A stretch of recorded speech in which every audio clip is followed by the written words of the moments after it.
Assalamualaikum warahmatullahi wabarakatuh. Perkenalkan, nama saya Fasya Kamila Rifiandi, Prodi Ilmu Komunikasi dengan NIM 1211224110042. Pada kesempatan kali ini, saya akan menyampaikan hasil review saya terkait materi pada sesi 4, yaitu tentang Corporate Social Responsibility atau yang biasa kita sebut CSR, khususnya yang ada di Indonesia. CSR itu sekarang bukan cuma tren, tapi sudah jadi bagian penting dalam dunia bisnis modern. Nah, dalam presentasi ini saya akan membahas beberapa hal, mulai dari latar belakang, pengertian, pentingnya CSR, contoh kasus, sampai bagaimana penerapannya di Indonesia. Yang pertama, kita masuk ke latar belakang. Kalau kita lihat dari perkembangan industri di Indonesia, itu perkembangan industri di Indonesia itu sangat pesat. Banyak perusahaan berdiri baik dari skala kecil, menengah, sampai besar. Namun, di balik perkembangan itu muncul beberapa masalah sosial. Misalnya, ada istilah dual society. Artinya, perusahaan berkembang dengan sangat cepat, tapi masyarakat di sekitar justru tidak ikut berkembang.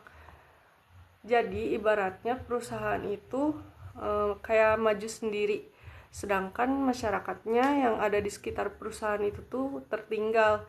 Selain itu, ada juga yang disebut enclavism. Ini kondisi di mana perusahaan seperti terpisah dari lingkungan sosialnya. Mereka beroperasi, tapi tidak benar-benar terhubung dengan masyarakat sekitar. Nah, kondisi seperti ini bisa menimbulkan masalah. Contohnya, masyarakat bisa merasa tidak dilibatkan, bahkan bisa muncul konflik sosial.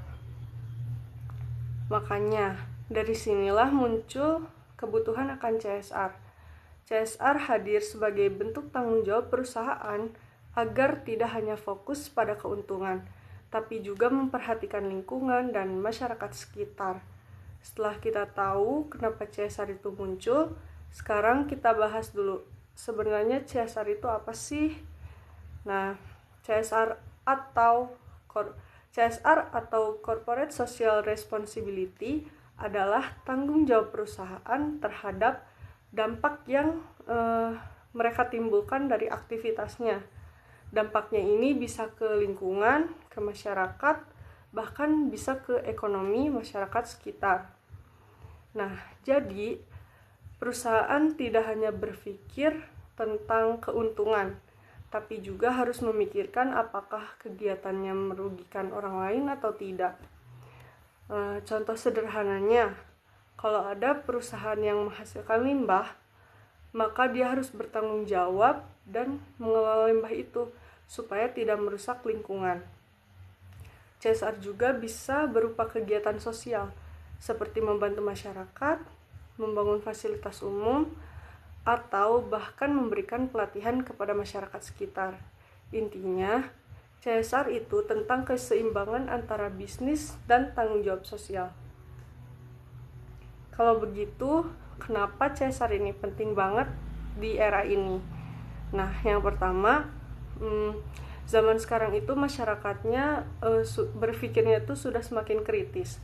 Mereka tidak hanya melihat produknya, tapi mereka juga melihat bagaimana perusahaan itu berperilaku. Yang kedua, ada sumber daya alam. Nah, sumber daya alam itu makin sekarang itu makin terbatas. Kalau tidak dijaga, sumber daya alam itu bisa habis atau bahkan bisa sampai rusak. Yang ketiga, CSR bisa meningkatkan kesejahteraan masyarakat, misalnya dengan membuka lapangan pekerjaan atau membantu UMKM sekitar. Yang keempat, perusahaan juga punya kekuatan besar. Kalau tidak diimbangi dengan tanggung jawab, bisa merugikan banyak pihak. Dan yang terakhir, CSR bisa meningkatkan citra perusahaan. Perusahaan yang peduli biasanya lebih dipercaya oleh masyarakat. Di Indonesia sendiri, CSR juga sudah diatur dalam undang-undang. Jadi, ini bukan cuma pilihan, tapi sudah jadi kewajiban bagi yang punya perusahaan. Biar lebih jelas lagi, kita kasih lihat contoh kasus nyata. Yang pertama ada kasus Freeport yang sering dikaitkan dengan dampak lingkungan. Nah, kasus ini terjadi akibat aktivitas pengeboran gas yang memicu semburan lumpur panas di Sidoarjo.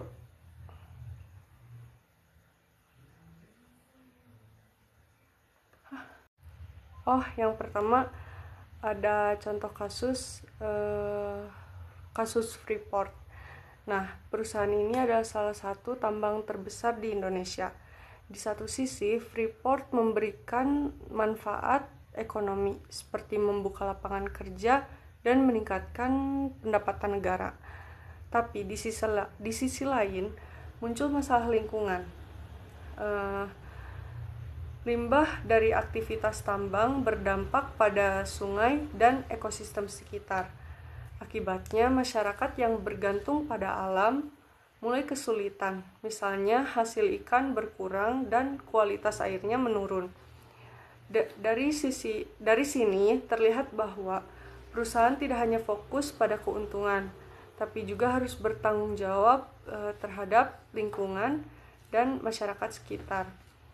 Lalu yang kedua ada kasus Lapindo yang menyebabkan kerugian besar bagi masyarakat.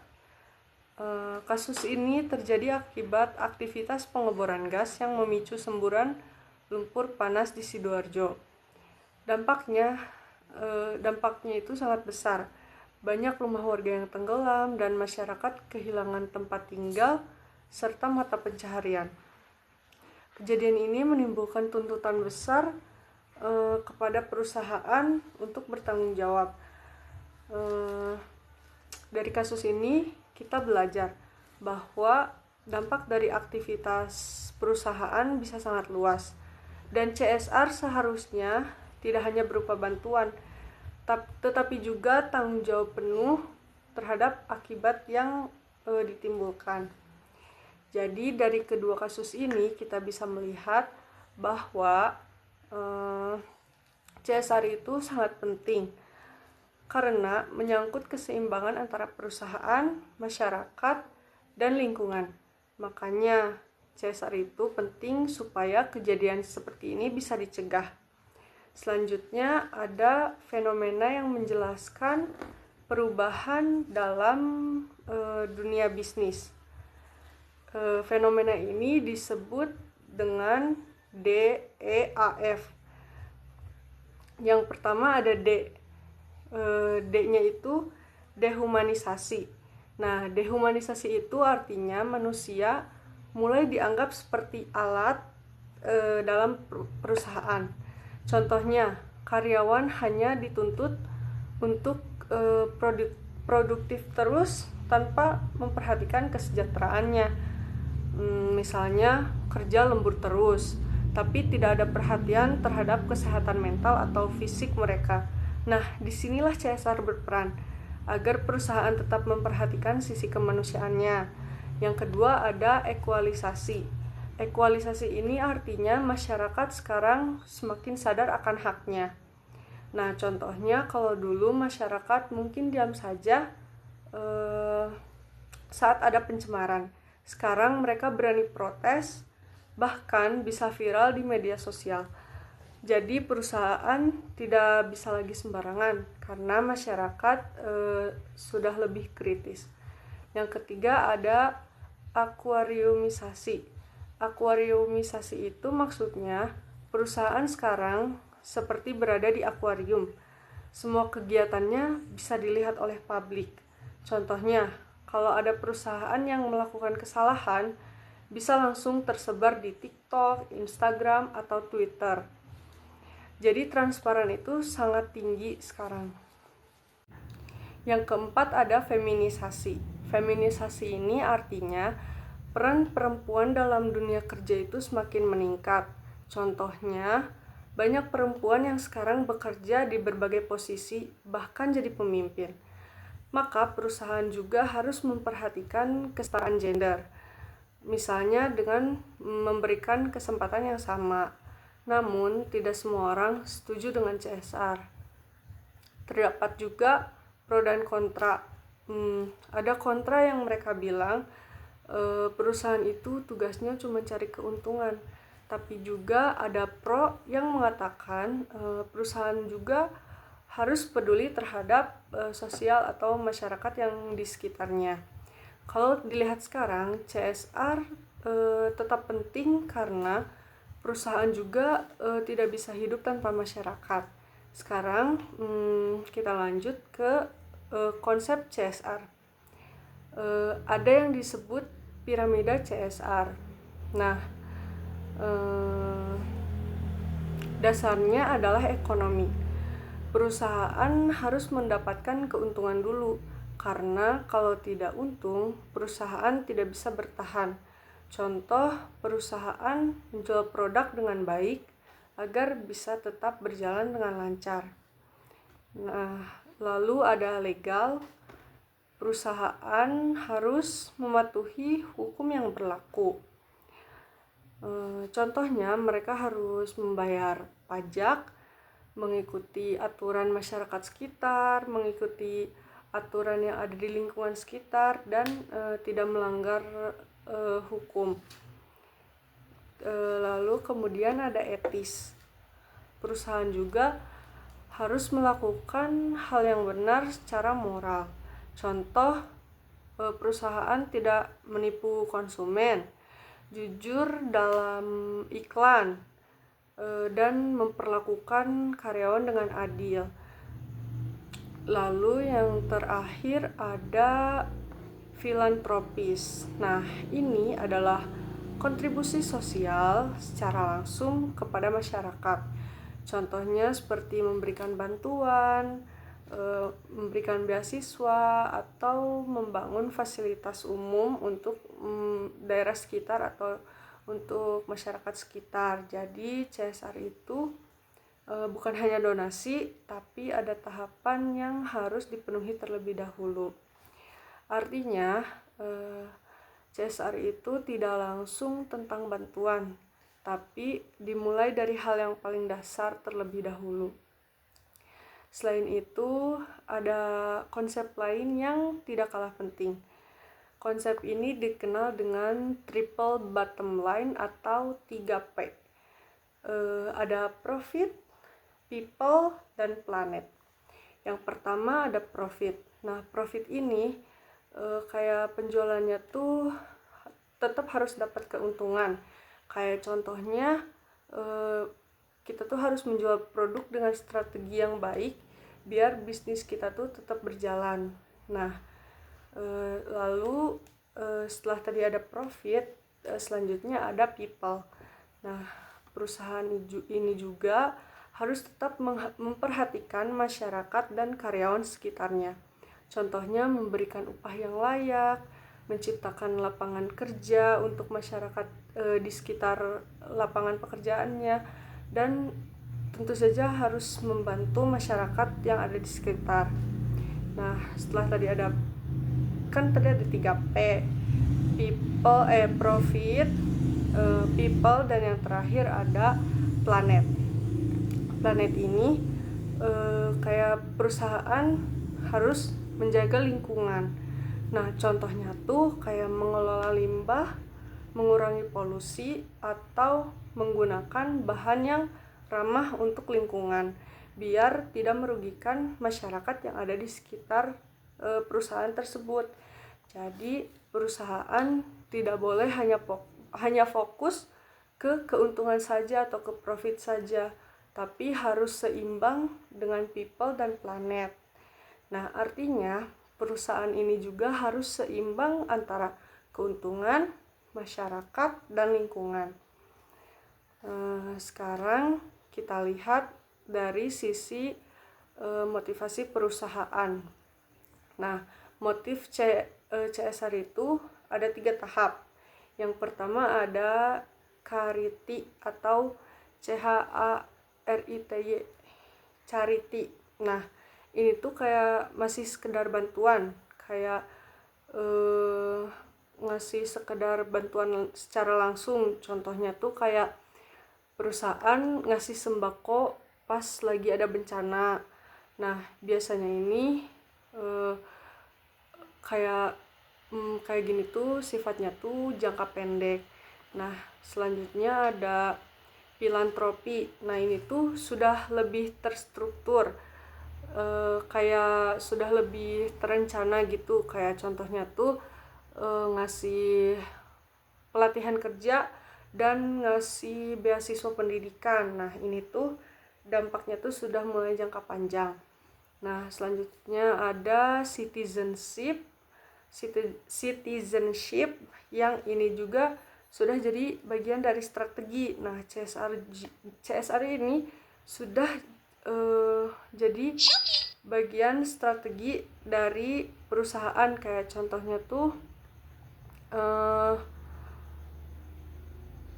perusahaan ini rutin membina UMKM di sekitar atau membuat program berkelanjutan untuk masyarakat. Nah, cara pelaksanaannya tuh ada beberapa model. Yang pertama ada kayak CSR itu CSR dilakukan langsung oleh perusahaan.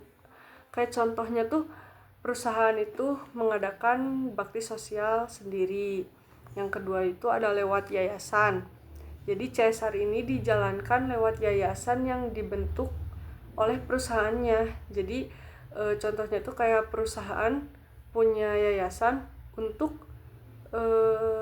beasiswa pendidikan. Nah, selanjutnya ada kerjasama dengan pihak yang lain.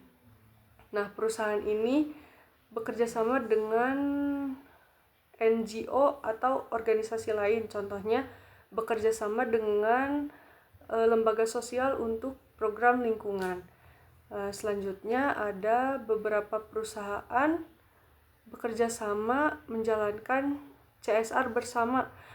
Kayak contohnya tuh beberapa perusahaan patungan gitu buat ngebangun fasilitas umum. Model ini juga dipilih sesuai kebutuhan dan kemampuan si perusahaan tersebut.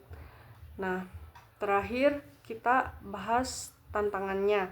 Nah, tantangannya itu antara lain yang pertama belum ada standar yang jelas. Jadi setiap perusahaan itu punya cara yang berbeda dalam si CSR ini. Contohnya tuh kayak ada yang serius, ada juga yang cuman formalitas aja. Nah, yang kedua ada program ini kadang kurang tepat sasaran. Nah, program kadang juga tidak sesuai sama yang dibutuhin sama masyarakat. Nah, contohnya tuh kayak memberi bantuan, tapi si bantuan itu teh kadang tidak dibutuhin sama si masyarakatnya itu teh, sama masyarakat yang ada di sekitar perusahaan itu. Nah, yang selanjutnya ada tergantung individu. Nah, CSR ini juga kadang juga tergantung sama pimpinannya. Contohnya tuh kayak kalau pimpinannya peduli ya CSR-nya tetap jalan, tapi kalau enggak ya CSR-nya enggak bakal jalan atau CSR-nya bakal berhenti.